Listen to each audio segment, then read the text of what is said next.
passion, and that's music. He graduated from the New England Conservative Music, but felt that he was not equal to the concert field. It was highly competitive, and he really felt he was not quite of that timber.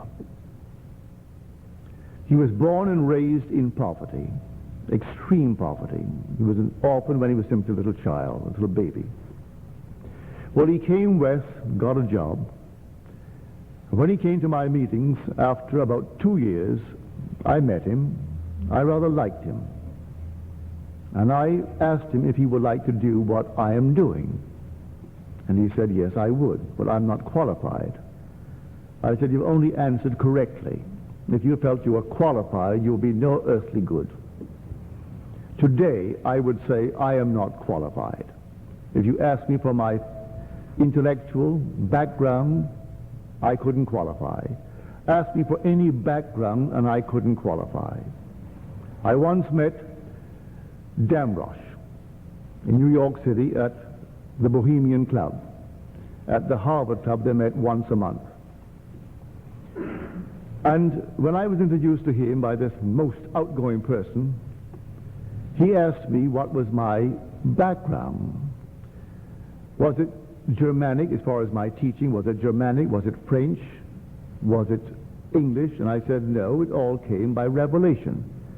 And the old man turned his back on me as though he was talking to the scum of the earth. Here was a social gathering. He judged you by your background based upon, were you trained in the Germanic school, the French school, the English school, and he named it. Well, I could not have answered in the affirmative to his questions, so that he turned his back.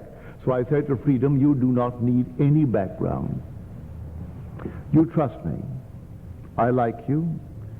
I think you're honest, and you will not deceive anyone. You'll go north and you will teach. So he went north, and he's been teaching successfully. He bought himself a home in Cambria, as I say, midway between here and San Francisco. It's a modest home, but at least it's his home. It's all clear. But there's one consuming passion that he has. It's music. He loves music. And he had this lovely grand piano. But something was needed. He had to have it not repaired, but something must be done.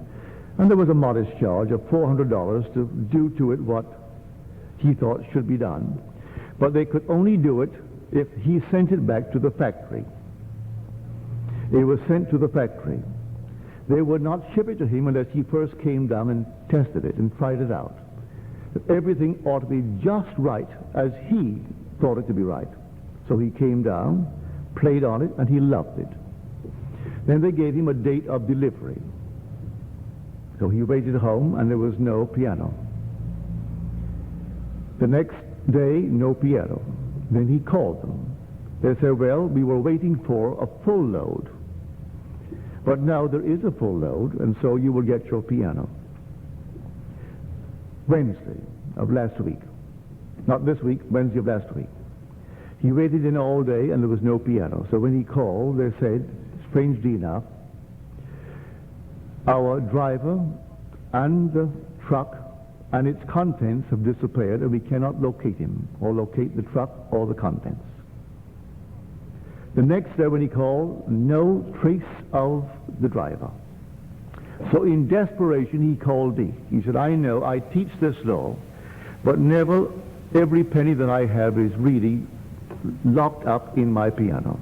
I have my home, but I have no income at the moment, and my one outgoing thing is simply to play.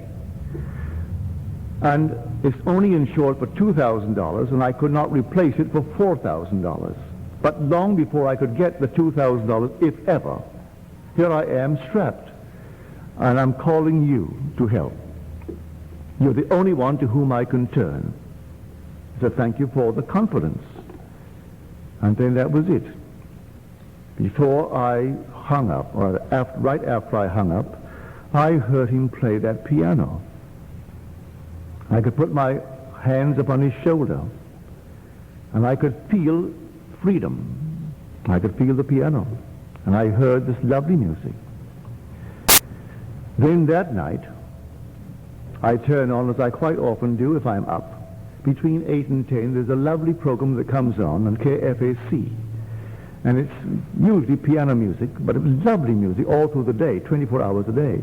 So any time of the day I can turn that on, which is really turned on all the time anyway. And I heard this glorious concerto, and I imagined Freedom was playing it. And I simply put my hands upon him and thanked him for the joy he gave me in the playing of this concerto. And then I could feel the piano. Yesterday morning at 11 o'clock, he called. I was not available, but my wife answered. He said, I would have called you at 4:30 this morning when the piano was delivered. But I thought it unwise to disturb you at that hour in the morning at 4:30. But now I'm going to call you because you must be up. He said, I'm going to give you all the details eventually. I can't do it now over the phone. The strange thing. He did say this much. The driver was arrested in San Luis Obispo. He refused to give anything concerning the whereabouts of the truck and its contents. Only the past week I read in the paper that our banks lose from men who hold up the banks, maybe $7-8 million a year. But the investment that goes on within the banks from trusted employees runs into tens of millions. And then this enormous hundreds of millions between our ports, airports, and, warehouses in lost cargo, all stolen. A man takes off and everything disappears, the truck and its contents. And it runs into hundreds and hundreds of millions of dollars a year. But I don't care what I read in the paper. I am remaining faithful to principle. There is one infallible statement concerning the unforgivable sin. The unforgivable sin in the Bible is the sin against the Holy Spirit. Every sin in the world is forgiven, but the sin against the Holy Spirit. What is that unforgivable sin? Doubt. He who created the universe and sustains it, and you doubt his power to do anything in this world? That is the one unforgivable sin. Well, having reached the end of God's plan for all of us, I will not doubt. I did not ask Freedom anything beyond his request. He wanted his piano. And all that I did, I simply heard him play it. I put my hands, my mental hands, my imaginary hands upon his shoulder and thanked him for the joy I got from hearing him play it. And then when I turned on KFAC between 8 and 10 and heard this delightful piano concerto, I assumed it was Freedom playing it. And I so enjoyed the master who played it that I thanked him for the joy of having heard it. And then I dropped it. Now I'm waiting for the details, but I do not really concern myself with how it happened. In spite of the hundreds of millions of dollars that are lost every year and never recovered, that did not faze me for one moment. He had his piano back. That's all that mattered. And so I simply lost myself in that act, and that was it.